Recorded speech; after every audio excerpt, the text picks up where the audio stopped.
Episode 8. Searchers in the Snow.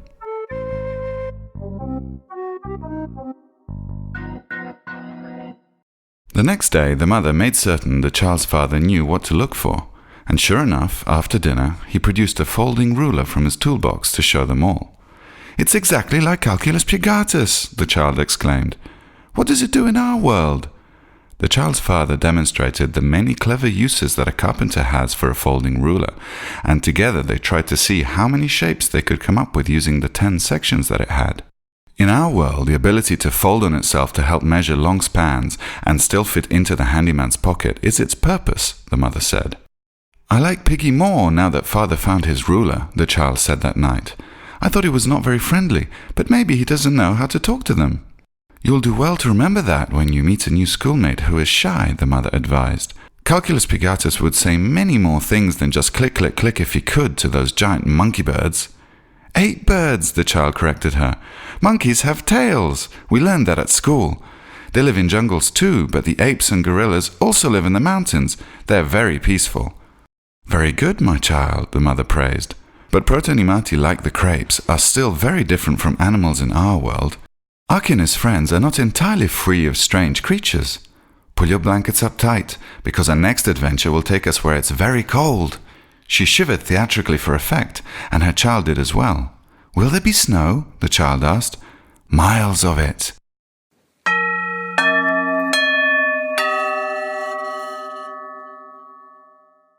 "I think I like the other water better, Arky," Peter complained. The lawnmower gestured to the hole they'd made in the deep snow.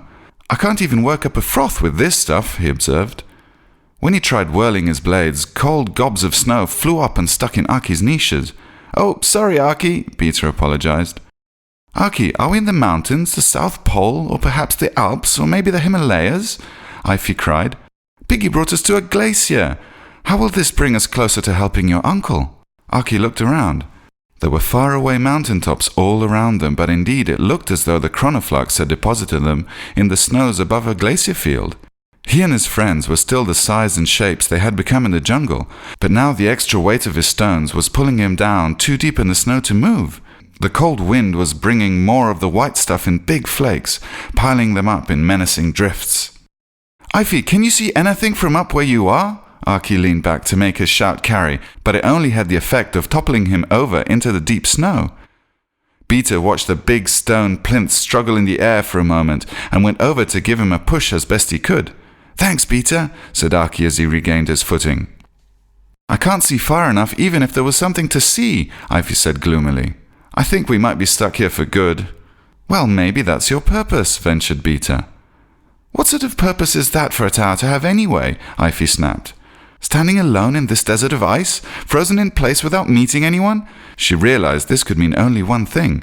"What if this actually is my purpose, and I'll become an antenati? Will I wind up all by myself, carrying dozens of antennae with no help, forgotten by everyone? Oh, guys, I don't want to stand alone without friends. I want to work in a team, like in a bridge or in a building. I don't want to grow up anymore if this is my future." And she slumped in the snow and began to cry.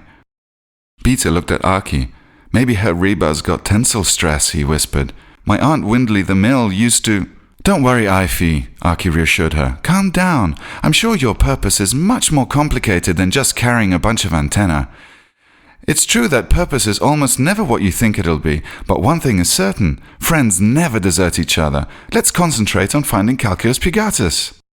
As helpful as Arky's words were, however, the tall, thin tower was still frightened by the idea of loneliness. She tried to focus her attention on this new place and mission, but to the others she still looked lost in her own thoughts. "I don't know why Calculus Purgatus brought us to this place, but we will find it and get out of here. It can't be far away from where we landed," Arky said. Then, turning to the lawnmower, "Peter, try bending your blades to a new angle or something. Maybe you can blow the snow away so we can find Purgatus if he's buried here somewhere." "Okay, Arky, I'll try. I hope something doesn't snap in this cold. I'd hate to catch metal fatigue out here. My Uncle Chopper once broke a tail rotor." "Woohoo, Peter, that's it!" Arky exclaimed. Try to imitate your Uncle Chopper. He could fly. You can too, and maybe rise higher than Ify for a better look." This inspiration warmed Beta, and he flopped and flapped in an attempt to unhook his blades. "Come on, guys, a little help here, please," he whispered to himself, trying to convince the parts of his mower, who in a complicated mechanisti are all small inanimati of themselves, to work together in concert towards a new level of the same purpose. Suddenly, with a clackety whack, the blades flashed open into a spinning fan, and Beta took to the air. No one was more surprised than he was. "Hey, hey, hey! Woohee! We're flying, guys!" shouted Beta as he zoomed over their heads, trying to learn how to maneuver in this new dimension. He was twirling backwards and then forwards and getting dizzier and dizzier, but he had enough wits to look twice at the structure he spotted on the horizon. "Ify," he shouted, "there's another tower out there as tall as you." "Who's that?" wondered Arky aloud, looking up at Ify. The brooding tower suddenly awoke to reality with a shake that sent the drifting snow on her antennae flying. She stretched herself to see where Beta had indicated, just as the exhausted mower helicopter flopped down out of the skies at her feet. "I can see it too, Beta," she cried happily. "I never imagined you would one day have flying amongst your list of accomplished purposes." "See, Ify, that's the great thing about finding out what you can do on your way to what you're supposed to do," Arky observed. Arky looked up at the falling snow and forced a smile. "Well, let's woohoo it out of here, team. I think we'll have to go seek help if we're ever going to find Colosseo Pompeii and bring him to the rescue. That big tower might know something of Calculus Pigatus. I'll break a trail for you to follow." It was hard work to wade through the deep snow, but Arky was determined to find the strange inanimati that Beta had spotted. Right now it was their only clue to the disappearance of their traveling device. He chugged along, plowing deep furrows with his sturdy square columns.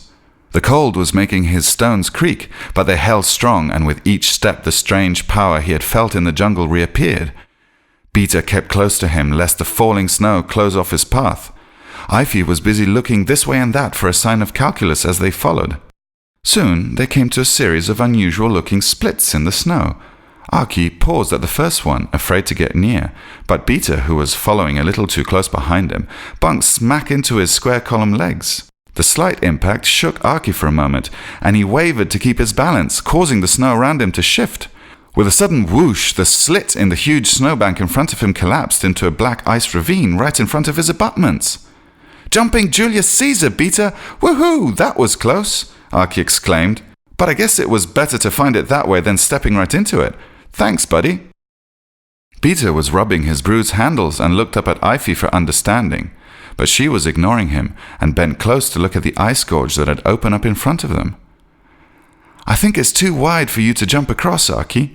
Beta could fly, but you for sure are not that spry. Maybe I can use my height to an advantage now." The tall spire stretched as high as she could before dropping across the crevasse. She landed with a thud in the snow beyond, her round upper deck anchoring itself solidly in the drifts. "You'd better come across quickly. I don't know how long I can hold this position," she shouted back to her companions. Arky stepped gingerly onto the tall tower's long legs, careful not to put a sharp stone into her sleek flanks. She groaned as his weight came upon her, and he made a tricky dance trying to balance his way across the thin bridge she had made of herself. "Hurry," she moaned, focusing all her strength on not breaking under the load of stone. "Did you eat a quarry for lunch?" Beta skipped ahead of Arky, and in a thrice he was on the other side. The two friends held fast to her as she swung herself over. They helped her sit up and recover her strength, and then Beta scratched a long mark in the snow. Soon he had them laughing with his impression of a badly balancing Arky, tiptoeing across an impossibly thin line that should be Ify, shouting woohoo while he did. "Oh, Arky, I hope this is the last time you give me a back massage with your stony feet," Ify laughed. "I wish I could seen you trying to balance, though. Beta does a good imitation." "Yes," said a deep, hollow voice from above them. "Indeed, he does. Very funny to watch, both times. I'm sure any snow stooges lurking about have collapsed in laughter too." The three adventurers looked up to see the biggest tower they had ever seen looming above them. Their quarry had found them. As tall as Ify was, this was much bigger and yet thinner and lighter too, all spidery struts and shimmering cables. It seemed to be made of nothing except wires and rods, but so cleverly constructed that none of its struts touched each other. When it moved, they heard metallic singing sounds like guitar strings being plucked by a fork. And like a clever spiderweb, the wires held everything together and apart at the same time. Arky had never seen this kind of inanimati before, but some spiders can be very dangerous, he said to himself. Is this giant dangerous too? And just what is a snow stooge? But before he could find out, the frozen snow split beneath him with a loud crack. Arky! Ivy screamed just as her friend dropped into an icy pit, disappearing into a cloud of snow spray. Woohoo! Was all they heard, echoing into the snowstorm.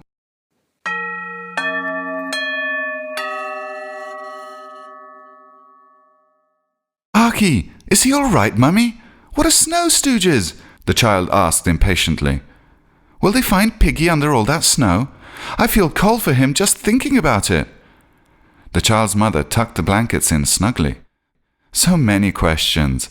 I'm sure a strong arch like Arky can take anything the snow can dish out at him. Is this big tower a good thing or a bad thing, Mummy? How will they find Pigatus under all that snow? Can Peter shovel snow too? I think anyone or any inanimati who is polite and helpful must be a good thing at heart. Tomorrow we will see if he is indeed, and what Beta can do to help. Oh, I know, Mummy, the child said eagerly. He could become a snowblower like the one our neighbor has. Vrr, vrr, whoosh, whoosh. The mother nodded in agreement, adding a kiss. Inanimati are better than you and I at surviving in the harsh climates, but sometimes they rust or their gears freeze up. So yes, it's best we find out what happens next, she said. But tomorrow, now it's good night and sweet dreams. And she turned out the light.